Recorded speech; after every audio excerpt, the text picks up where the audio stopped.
As a trauma survivor and also a mother, I have so many questions about how to do both, how to heal from trauma and also how to be a mom. And so today I'm going to ask our professional clinical psychologist a lot of questions about how to do just that.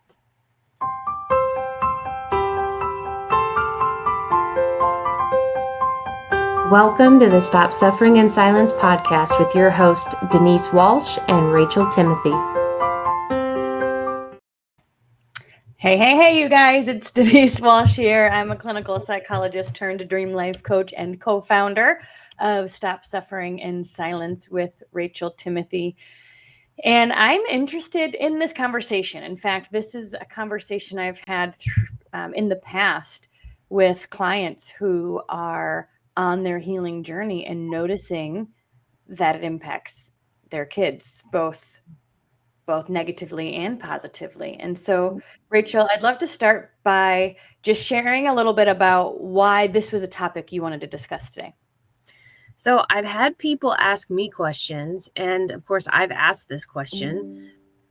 Lots of questions really, but some being, when do we start to share with our kids about our trauma? Like at what age is it good for kids to hear? And of course, every kid is different and every trauma is different and every parent's different. And there's no black and white answer. But people have been asking me those types of questions. Like, I have trauma and I'm a mom. How do I juggle both?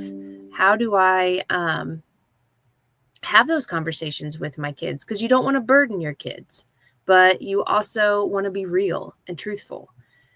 You want to prepare your kids. You know, I get asked that question a lot. How do you trust the world at all after what you've been through? How do you trust a school system? How do you trust a church family? Just all of these different questions that people are asking me. And I remember battling with all of them, and through time and through counseling and through work and through God, getting to know some of those answers. But I really want to hear your thoughts on it too, because from a clinical psychologist viewpoint, and then you're also a mom, how do we juggle both? I know that when we first met a handful of years ago now, you were living in a state of fear. You really didn't feel safe. And because you had evidence to show that you weren't safe in your home, in your neighborhood. And so you were living in constant fear, and you guys had to move as a family several times in order for you to feel safe. And we know that the atmosphere our children are in is going to absolutely impact them. Right. And so there were several years where not only were you living in fear, but my guess is your kids were too, whether they consciously knew it, there are bad guys out there, or they just knew there was tension in the home, or they just knew that mom wasn't fully present, that mom was a bit checked out mentally and kind of like on edge. Right. Mm-hmm. But as you've been healing over the past, you've been on your healing journey now for quite a while. But since I've known you over the past 3 years or so now, you have kind of settled into yourself. I've seen you step out of fight or flight mode and into the rest and digest mode, and start to dream again, and start to put community back on your calendar, and start to, set goals and hit them and share your story. And it sounds like the energy and the atmosphere of your entire home has shifted, because now you're in a space where you do feel safe. Mm-hmm. And you can come and go without looking over your shoulder. And you have friendships that you feel like you can call on if needed. And you've seen a difference in how your kids were and how they acted years ago when you personally were in the state of fear. And then how, while you're on your healing journey, how it's created a new environment for them too. So before we get into like specifics, I want to hear about the energetic or atmospheric like home difference that you've created over the past few years, and how you've seen a difference in your kids. My goodness, this might make me emotional because it is so drastic of a change. I can remember a handful of years ago, if I wanted to go out with a friend, my kids like grabbing hold of my legs and saying, no, you can't go, you can't leave, you can't leave. And knowing to a degree it was because they were worried for my safety. And secondly, they didn't know if I was going to come back.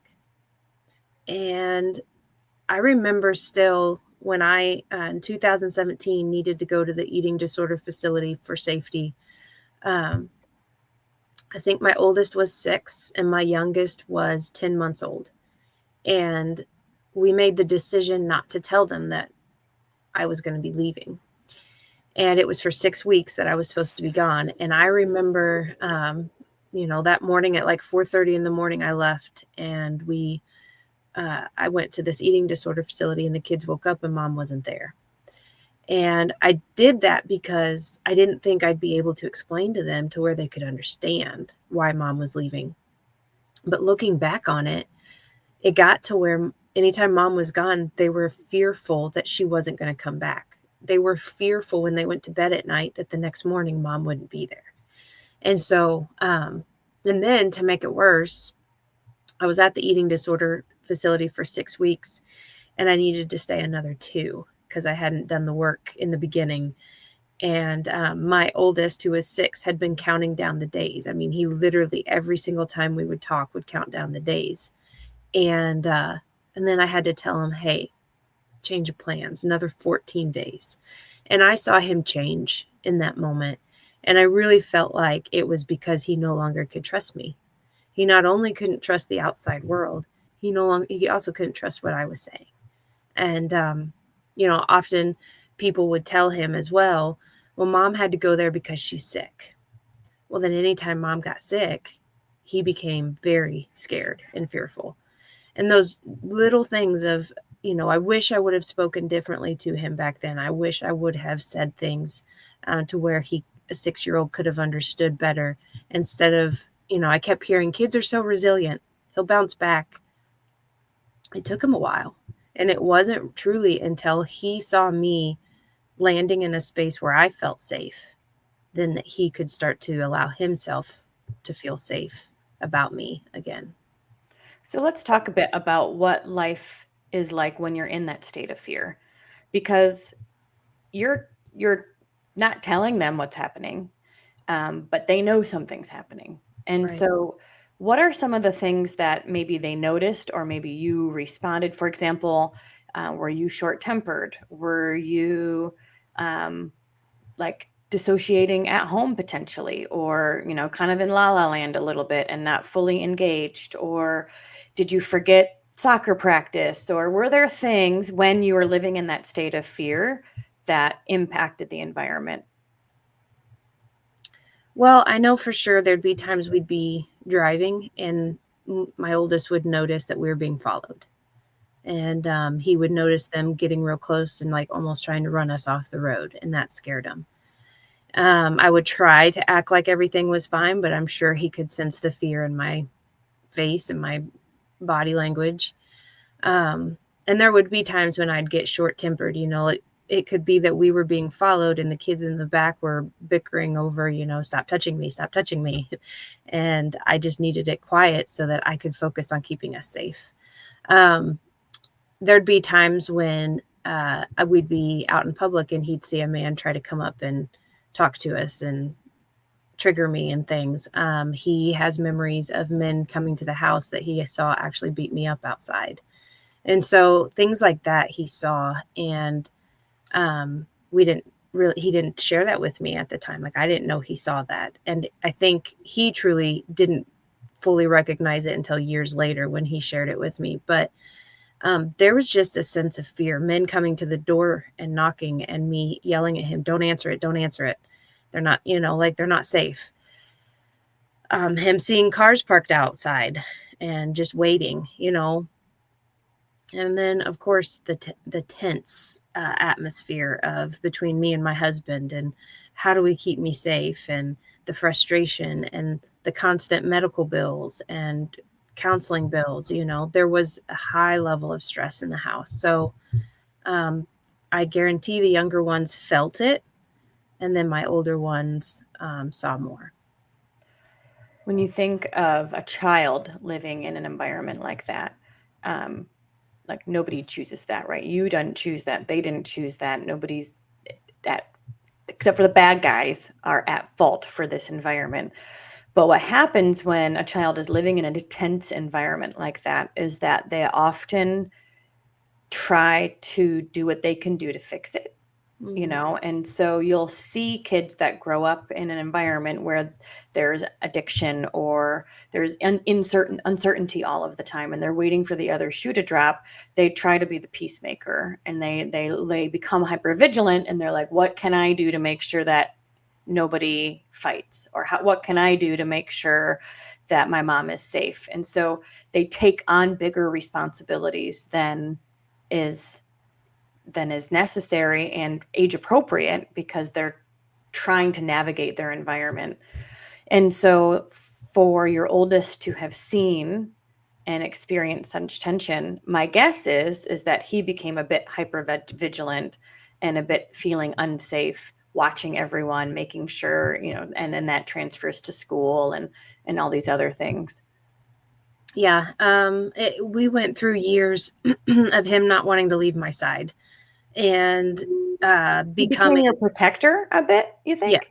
Yeah. Okay. He took on the role of that in his mind, and he didn't want to leave me to go to school, to go to friends, to do anything fun. He would rather know that I'm safe and be able to see me and hear me than do anything like that. And it was heartbreaking because his childhood, so much of it was that.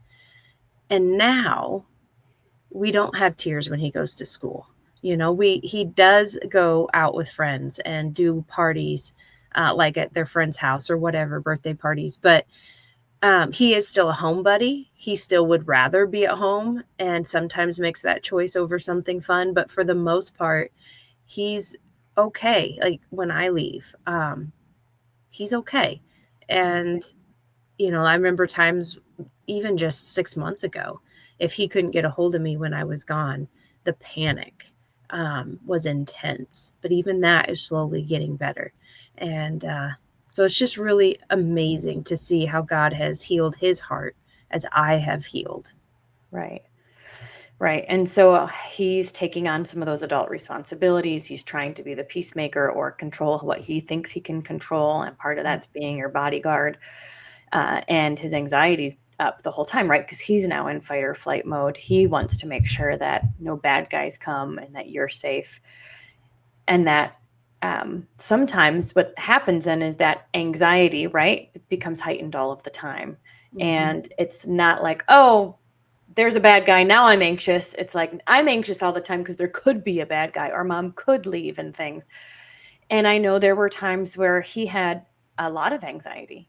Mm-hmm. And that's been something that you've been working through. But now that you feel safe, and he sees you growing, and he sees you consistent and not in crisis mode, that has then transferred to him too. Yeah. And then being able to sit down and talk about it and say, hey, I wish I would have done this different. I wish we would have talked about this different, but let's talk about it now. The way that you're feeling is because you're right. Mom wasn't safe. What you picked up on was 100% true. But I can tell you I am safe now. And I don't need you to protect me. I remember having that conversation with him. I want you to be a kid. You don't have to protect me.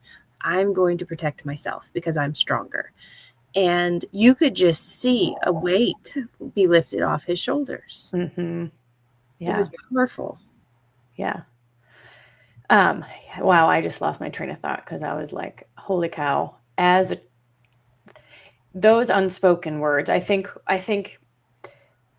you think of talking through this, right? And you want to be like, oh, son, everything's fine. Don't worry about it. But what you're doing is gaslighting them sometimes, right? And so I love that you were honest with him and saying, what your gut was telling you, what you saw was not okay. You are correct. And you're honoring those feelings rather than trying to just sugarcoat it and saying, oh, everything's fine, when like they know it's not fine. And so instead of gaslighting the kids and saying everything's fine when they know it's not, being truly honest with them is, I think, hearing and seeing their experience. His lived experience was that things were not okay. And Yeah. for you to say you're right, in my opinion, gives him a little bit of a sigh of relief too, because he doesn't have to try to make sense of something that didn't make sense. Do you know what I mean? Exactly. Oh, completely. Yeah. And I mean, that world didn't make sense to me. How could it have made any sense to him? But finally getting things out in the open and being real and honest with him, he seemed to be so appreciative of that. And he handled it way better than I realized. Like that, his fear became less by us talking about it. Another thing that I noticed too was his coping skills throughout this was food. And I would find him with like pockets full, like going to the pantry and then acting like he had nothing in his hands to go back to his bedroom. But I would see his pockets bulging and I'd be like, show me what's in your pockets. And it'd be like 12 chocolate granola bars that he was ready to just stuff himself with. And so, that's what I used to do as a comfort was an eating disorder. And to be able to sit down with him and say, here's why, and here's what we can do because it's not healthy. Um, Acknowledging the problem, but then also talking through a game plan to fix it. And me being real and saying I've been there too, I feel like was a good turning point for us with that as well. Another thing you did was not only acknowledging his lived experience, but you also are saying, I'm in charge of me and Mm-hmm. I'm strong and I can keep myself safe. And I think like when we talk about this with your inner child, right? You are off parenting your inner child saying, I got this. My adult self can take care of us now. And I love that you were able to say that to him too and really believe it. Like, I am stronger. I am capable. I got this. And I bet that was a relief for him to hear too. Oh, for sure. I mean, you could see it in his body language and in his face. And not that everything just clicked and he was better.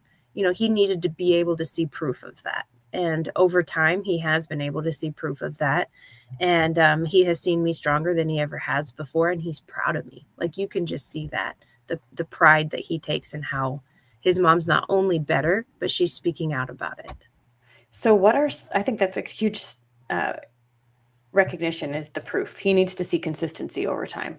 Yeah. Like anyone with any behavior change, like we need to see consistency over time to believe that that's true. And you're not just going to fall back, right? Because it's easy, or it can be, there can be this little bit of fear in the back that it's just going to go back to the way it was. And so, what are some of the things that you showed him consciously or just like inadvertently helped him to know that you were healing and you were strong? I mean, we kind of had to pull the Band-Aid off as far as like let mom go run the errands, do whatever. If you need to call me and check in, that's totally fine. You'll be able to do that and you'll be able to hear in my voice I'm still confident, I'm strong. I can tell you when I'll be home. And so we went through those stages for a while. I remember when he was in 6th grade and he went to the school counselor and was talking to her about he just is scared. He doesn't know where mom is or what mom's doing and if she's okay. And her fix for it was, well, have your mom buy you a phone and you can text her all the time to see where she's at. Well, that's not healthy either. So we then, really needed to shift towards him just having faith and trust and me coming home and being able to share what I did and how it was. And now, it's not really, it's just gradually became less and less where he can just see I'm good. So I think that's probably just the gradual taking that Band-Aid off and him being able to see me doing good. Well, I heard two things. Number one, you allowed him to call and text you for a season. Mm-hmm. And again, you didn't gaslight him into saying your feelings are invalid. There's this, I understand you're anxious and I'm okay. Text me if you need me. Call if you need me. I'm okay. But eventually, you're right. Like, that's not a way to live. And so there's a sense of, and when you feel anxious, what else can you do to bring down your anxiety and build that faith and trust? And so talking through him with him on some of those coping skills, on playing with friends or going on the trampoline or doing sports or journaling or music or all the other kind of coping skill type things that we do to bring our anxiety level down. But then my guess is you also had to show him you were using coping skills. You were doing your devotional time in the morning. You were like not in, like you were present. Mm-hmm. So what were you doing that showed him that you were healing? It was hard because I still was having flashbacks and I still would have those hard days, and understanding the balance of when am I real and tell him, hey, I'm struggling right now. And that's okay. It's part of the healing process. But then still having that worry of, if he sees me struggling, will that send him backwards a few steps? Will that reinforce a fear in him that I'm not doing okay? So being able to show him that there can be moments where I struggle, but that doesn't mean I'm falling off the wagon. That just means I'm taking a moment to take care of myself, to walk through this, and so that I can be better in the future. You were showing him that struggling does not mean you're unsafe. Yeah. You can be safe and still struggle. Yeah. And then what you did during those struggling times, again, whether it was verbally like, these are the coping skills I'm going to use today to help me get out of fight or fight mode. Probably not as like verbal as that, as you just doing it, where you are taking a nap, or you are journaling, or you are listening to music, or you are doing the self-care things that support you on your journey. Yeah, and I remember eventually being able to say to him, I'm having a flashback. This is what a flashback is. And God's just got to walk me through this. But also, then I have my, at that time, 6-year-old. I'm not going to say to her, Mommy's having a flashback. And, so balancing the age and knowing what you can and can't say, to where they can understand, but being truthful, that's a balance too. Mm-hmm. So let's talk through some age appropriate scenarios, because you're right. Telling a 6-year-old all the details is too much and not necessary. But I do think that there's this element of being as honest as possible and saying, I will always be here, or I'll come back. So a couple things I know that they teach you when you're leaving and dropping off kids at daycare to be as honest, like not sneak out, right? They always say bye, love you, mommy always comes back, I'll be back. And the goal is that it's a confident drop off, not a sneak away and insecure drop off. Right. And so I feel like there can be similarities here, where it's like, I'm going to tell you as much truth as you need to know, but the goal of whatever you say is, I'm going to be okay, and we're going to be okay. What do you think of that? No, I love that. I think that's a great example too. And being real, and helping them learn how to cope with what's real, instead of making them have to try to guess what's real and then coping with all those what could be's. Well, and I think everyone has emotions and everyone has hard days, right? And so I remember telling my kids before, I'm feeling sad right now, so let's go do something fun and that will help. Or I'm feeling sad right now, but I'll be okay. And just being as honest, like, I think that's emotionally intelligent too, to, as an adult, be able to speak about our emotions rather than just act out, as my friends in anger management did. True. And then that's super confusing for the kids. Mom's sad, but she seems mad. Yeah, or huffing around the house but not actually saying anything, right? That's where things can get really confusing, when you're acting obviously something's wrong but you're not actually addressing it. So by addressing the hard stuff even if you're saying I'm having a hard day and I need to, be with God right now, Mm-hmm. at least they understand, or at least they know something's going on, but I'll be okay. Yeah. Yeah. And they can also know it's not anything I did. I just, Yeah. they're realizing this is life, and that it's okay to say, pause. Yeah. I need a moment. And it's okay to talk about your emotions. It's okay to talk about feelings. It's okay to say, I'm feeling really anxious right now and I don't totally know why. So Yes. when I'm anxious, I listen to music and go for a walk. And that usually helps. Like those, I think, just help them to learn vicariously through you that it's okay to talk about your emotions and it's okay to have hard days. On vacation, my oldest son had been literally counting down the days for vacation. He was so excited about us going to Florida this last summer. And the day that he was looking forward to the most was the day when we were going to rent a boat and go out in the ocean and like find a little beach and swim. And that day came, and all of a sudden he is like sitting off by himself up on one of the sand dunes bawling. And I go up there to talk to him, and I'm trying to figure out what happened. Like, what is going on? And asking him all these questions. And he goes, Mom, I'm feeling anxious and I have absolutely no idea why. And I'm like, that makes sense. And to be able to say that makes sense, he was then able to breathe and be like, okay, thank God this makes sense. And within like 5 minutes, we're back at the beach playing. Yeah. So it is crazy to even just acknowledge, I don't know, but Yeah. this is what I'm feeling. And we know, and you know, right, on your healing journey, that our body reacts.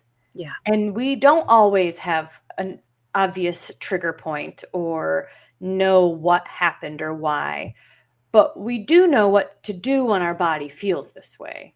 Mm-hmm. And that's where the coping skills come in. And I always say, action first and the feelings will follow, right? Utilize your coping skills first, even if you don't feel like it, because the feelings will follow. The anxiety, the sadness, the fear will dissipate as you're taking that positive action and utilizing those coping skills. So the fact that he had those words to say.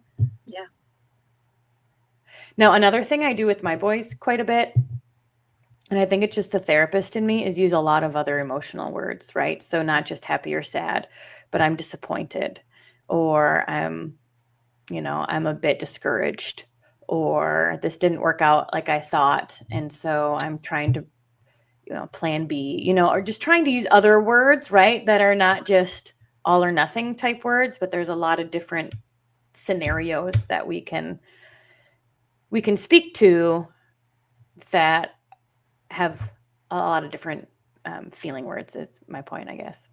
Especially as they get older, because then when they feel something, they hear your words and they're able to then classify what they're feeling to those words as well. Right. Not everything is good or bad. Not everything is sad or angry. There's a lot of other things that can be going on. And I think anxious is a good word for them to know. What does anxiety feel like in my body? How do I know that I'm anxious? And do I need to figure out why, or do I do the coping skills and allow the why to come later if it's necessary? Yeah, exactly. Another situation I keep thinking of is there's a couple things for me, not a couple, there's a lot of things for me that are triggering. And for example, one, people chewing gum is really, really hard for me. And I know that it's because there were men that had hurt me that had gum in their mouth, and it just was really disgusting. And so, hearing that and seeing that is very difficult for me. And so my kids know, like, no gum, no gum, but they didn't know why for a long time. And they would get upset and whatever, when they're 6, it's just mom doesn't like gum. But now, I've recently, with my 11-year-old and 13-year-old, been able to say, hey, let me go ahead and share with you why gum is hard for me. And I said, there was some men who hurt me a while ago that had that gum in their mouth. And that's why it's really hard for me. Because, as kids, they're like, oh, look, mom, I've got gum. And they start chomping it and they're trying to be funny, just like, oh, this is something she doesn't like. But Yeah. to be able to then share real reason why, they were like, oh, I'm so sorry. Like, I get it now. And it just shifts things. Another one, my little girl who's 11, she got in this habit of, to be funny, she would just whack me, just hit me in the shoulder or slap me on the arm or whatever, just to be like, oh, mom, bam. And eventually I told her to stop probably 10 times, over a course of several days. And finally I had to be like, okay, listen, mommy has been hit before. And so that's really hard for me. And I don't want to worry about that when I'm with you. And just having that conversation. And she gets it now.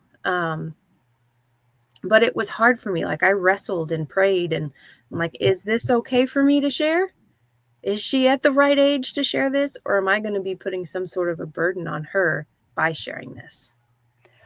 I think it depends on the words that you're using. And I think there's two things I heard you say. Number one, you're giving her a lightened version, right?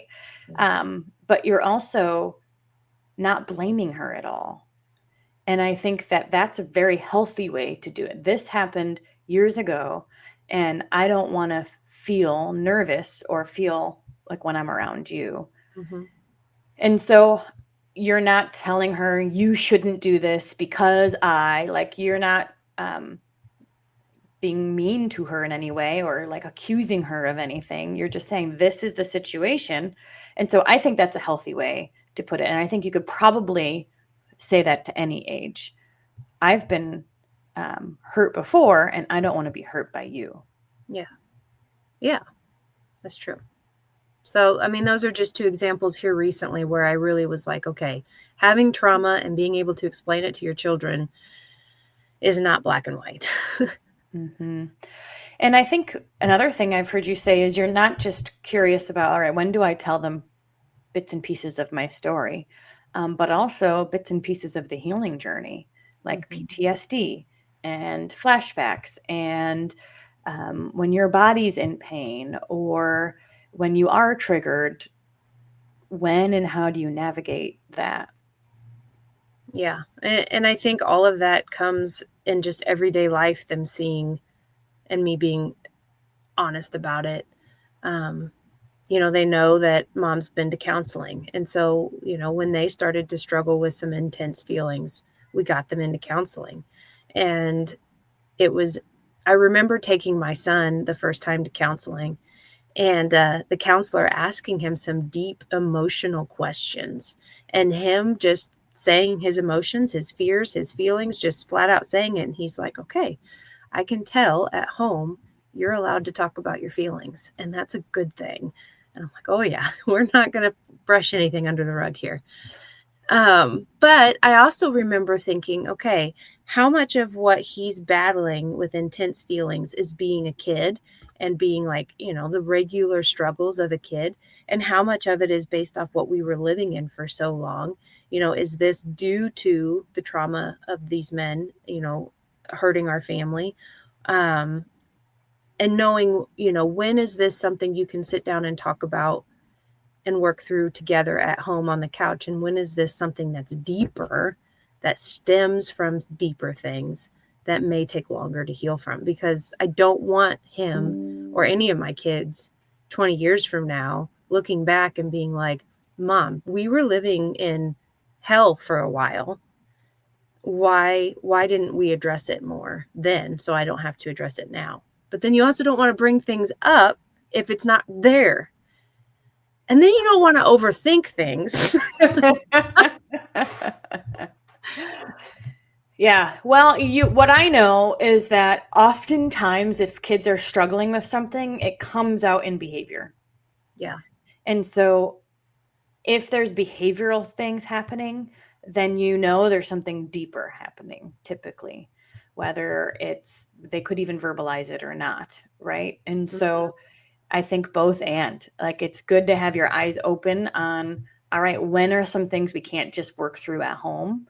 And when is it need to not be me that's working through it with them? Because sometimes that's helpful too, just to have another healthy adult in their lives that they can talk to is also an additional support. And think you always start with open communication and see where things go. But I also keep an eye on behavior and how they're treating other kids and what's going on. And it might not even be acting out behavior. It could be withdrawn behavior. And both of those are signs that whether they could verbalize it or not, something's going on. Yeah. I mean, I remember being back at the eating disorder facility and my oldest starting to act out behavior-wise pretty severely. And me thinking, okay, once I get home, it'll all be fixed. And it wasn't at all. Like me coming home, and I really did think they'd be okay. He'd be okay now. I'm back. And it wasn't. The behaviors continued. Yeah. Yeah, because he now needed proof that it wasn't going to happen again. And I think that's just a good recognition for us parents to, it can be easy to think about behavior as being oppositional. And we want to punish, or we want to, all these things. And in my opinion, most behavior is emotional, and there's a security that's not there that needs to be. So I know my cousin has a difficult child, and when she acts out, she does get in trouble. She does have timeout and things like that. She's in like second grade, first grade. But oftentimes my cousin will just hold her and just say, I love you and I'm here. And her daughter's adopted, and you just never know what, number one, what drugs the mom was on and what like chemistry's off, but then also what attachment issues or thoughts this, underlie. So needless to say, with behavior issues, we always want to go to what's really going on here. It's a sign that something's hurting inside. Or your nervous system is just off, and your behavior is your panic. It's your panic button. It's your cry for help button. You don't even realize it, but your nervous system is off for a reason.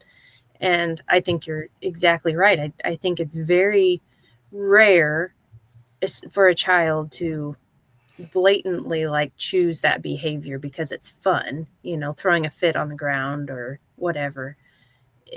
Things are off, and holding can help calm the nervous system.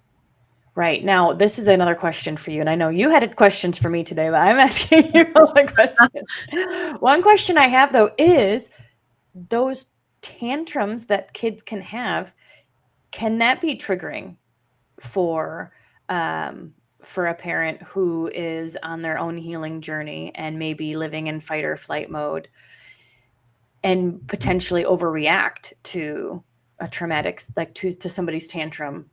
Did you ever notice anything like that? I'm trying to think.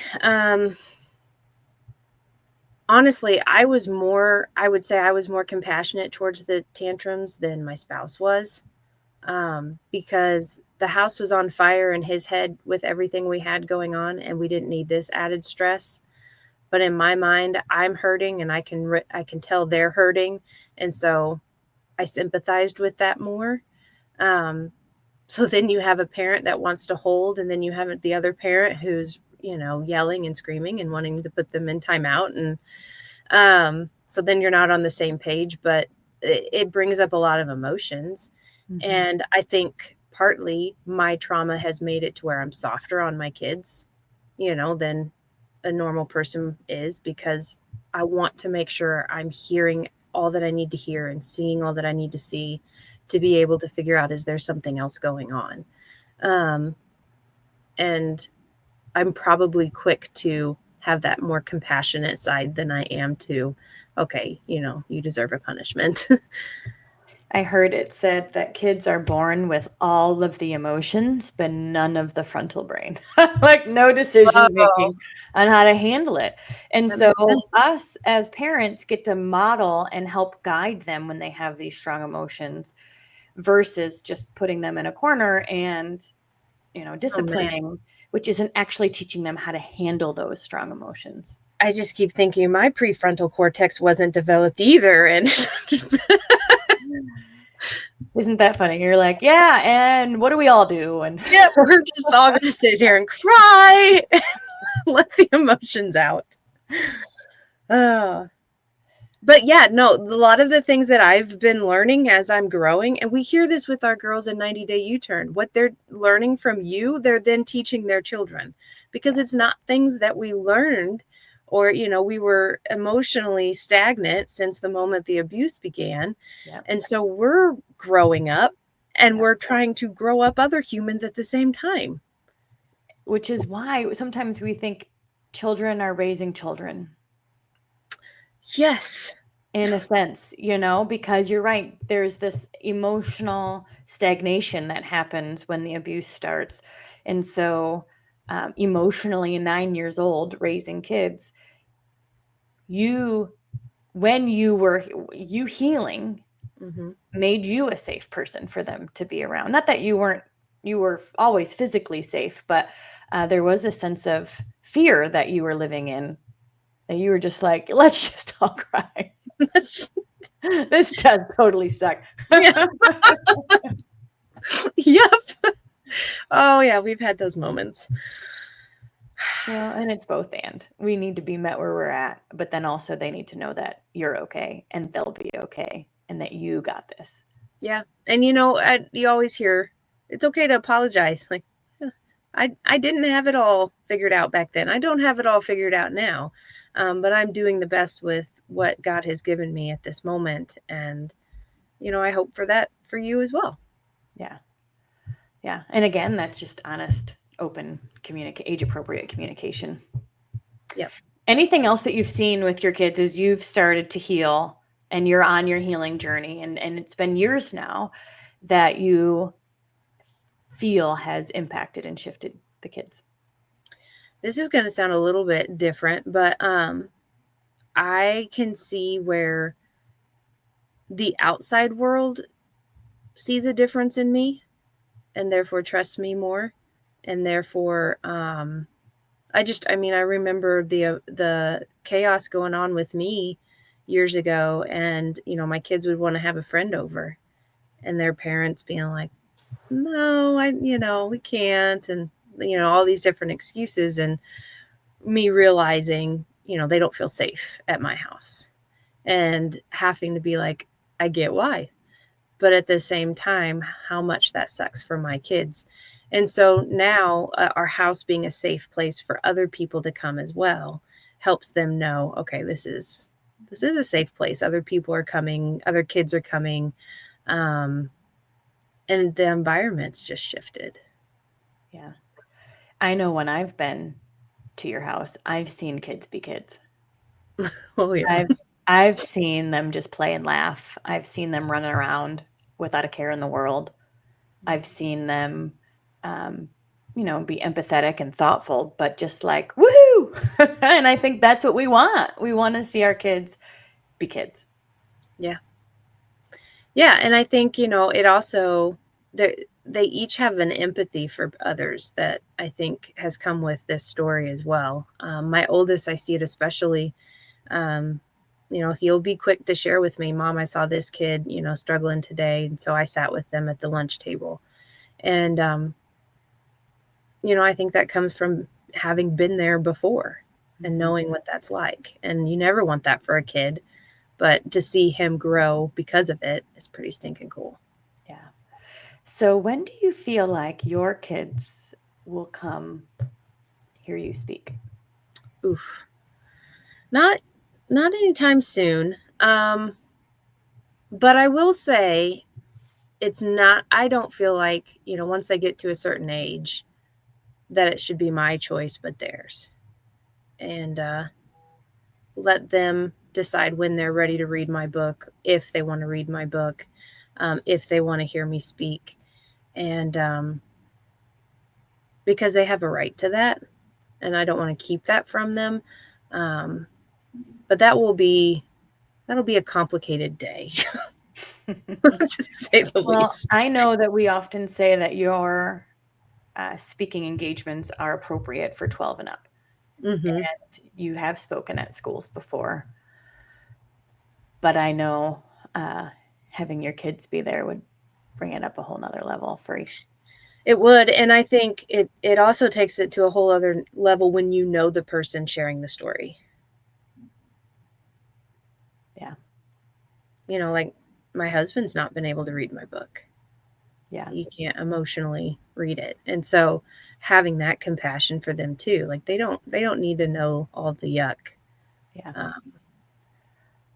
But they have a right to it if they feel ready. Yep. Yep. Anything else that you would want to add? Somebody who's on the healing journey and parenting little humans at the same time. I mean, the trust factor of teaching kids you don't just trust everybody. Teaching kids good and bad touch and good and bad behaviors, and um, not to be scared of the world, but to have your eyes opened is that's been a challenge for me because kids are very black and white. And if you pick up a red flag on somebody that they haven't yet, how do you address that situation? Like if it's a teacher, or how do you teach kids to be mindful and eyes open, but not fearful? Mm-hmm. I think even talking about red flags is an interesting conversation to have. Yeah. Green flags, red flags. Have you seen? You guys all have to see this. There's this YouTuber. Have you seen this? I need to show it to you. It's I don't think I hilarious. have. Okay. And he's the red flag guy. And so what he'll do is he'll do snippets with other people's stories. So it'll be like, my husband told me that I can't spend more than $100 a week or something like that. And he'll go, red flag, but he's so funny. And he'll also do green flag. So like with cute like stories. So to me, I've been thinking that's a fun way to teach people about healthy relationships. Yeah. And there's a part of me that thought, oh, well, when they're older and it's more age appropriate, they stop listening to us after 13. Yeah. There are things where I'm like, oh, and let's really I want to talk to you about internet safety, or I want to talk to you about like I told him yesterday, there is nothing private on the internet. Anything you text or message can be screenshot and shared. Nothing is private. You always have to imagine that somebody is like that the whole world's reading it, right? Whatever you put on. Anyway, of course, I got my eyes rolled at, he rolled his eyes, and I'm so dumb and things. And I know. So with that being said, I don't think it's not appropriate to talk about some of the stuff before they're 13, and they're actually listening a bit more potentially, but we can do it in a fun way. And Yeah. I like that red flag, green flag guy, because That's awesome. it's a fun way to talk about healthy relationships. Yeah, no joke. And I've also heard it said like, okay, I'm not going to talk to my kids about this until they're 13, 14, whatever, sex or whatever it is, good touch, bad. I guarantee you it's being talked about at school. I guarantee you the friends are telling them things. And even my, when kindergartner coming home and sharing stuff, and I'm like, what in the world? And so being able to have some healthy conversations is important at home. And I know I've said this, like I'll say it till I'm blue in the face, but walking our dogs has been a huge blessing for our relationships. It just gives us one-on-one time where we just especially if they're alone. If there's both of my boys, then it's less connective because they're just, being themselves. Yeah. We're always together. It's not as deep. But when there's one-on-one, I get my ear talked off, and it's awesome. And so creating those types of spaces where you can, because you're not going to talk about this while you're passing each other over breakfast, right? Like this has to be a little bit of a either deeper or separate conversation. Yeah. And I'll throw this out there because when you're healing, it's like we're all right here. And it's really hard to see past all that's right here in front of your face to be able to see the needs of your kids. And that's going to make me cry because it sucks and it shouldn't be that way. But you're trying to keep your head above water. And so that's what's thrown in your face. And having the strength to be able to push that aside and be able to see what's right in front of you to help them with what they're going through. It's hard, but it's so important. So at times you had to say, all right, I am going to take what this huge boulder that's in front of my face, set it aside so you can see your kids more clearly. Yeah. And it makes me think, going back to the what we were talking about before with kids with behaviors that are acting out, it's probably a huge reason why is because those that love them have boulders in front of their face and they're not seeing the children and what their needs are right in front of them. And so the behaviors force you to move the boulder and take care of something. Even if it's, bad repercussions or whatever, at least you're getting the attention at that time. Yeah. Yeah. Anything else you want to share or add? Well, I could probably talk about this for a long time, but that's the gist of my questions. How important has it been for you to focus on your own healing and put, as they say, your oxygen mask on so that you could help your kids? It's been life-changing for our whole family. And that is such a good example of put the oxygen mask on yourself first. I have a friend right now that is currently in a safe house, and she has 4 kids. And all she keeps thinking about is, I'm not with them, and I'm not allowed to be with them because of what, her being trafficked and everything. And letting go of that shame and that guilt and being able to say, okay, now's the time to put the oxygen mask on and take care of what needs taken care of so that I then can in the future be their mama and take care of them. And what can happen is you can get stuck in that moment and nobody gets oxygen, because you're just wanting so badly to do something that's outside of your control. So that's a great example. And it's extremely hard because your love for your kids is more than your love for yourself. But in order to love them well, you have to love yourself first. Your healing journey has shifted your inner strength and the entire energy and atmosphere of the home, which means they are being raised now in a home where they feel safe, where they know that mom and dad got their back, that they don't have to be the protector, where they don't have to be hypervigilant, seeing if there's any bad guys or if the other shoe is going to drop. They have learned to trust their world with their eyes open, as we all should. But that security is taking them far. Praise God. Well, let us know, you guys, your thoughts and your questions on this topic. I know I have a Dream Life coach who wants to write a book about this too, like parenting while you're on your healing journey, and how do you manage the triggers, and what if your kids are part of those triggers, and how do you remove that boulder so you can heal? And it just something that I think a lot of us are going through, either currently or we're years in. So share your thoughts below. We'd love to hear a bit of your story and what has worked for you in supporting your kids with these difficult conversations, and what has helped you heal and then communicate that healing with your family. We also have resources in the description box for Rachel's book. If you're interested in learning more about her story on a detailed level, we do have a podcast and some episodes where she dives deep into her story, so you can hear more about why even just a handful of years ago, they physically weren't safe, and the chaos that caused. And we know that you cannot truly start to heal until you are safe. And so step 1 is to be sure that you and your kids are actually safe. And then you can start breathing and you can start healing.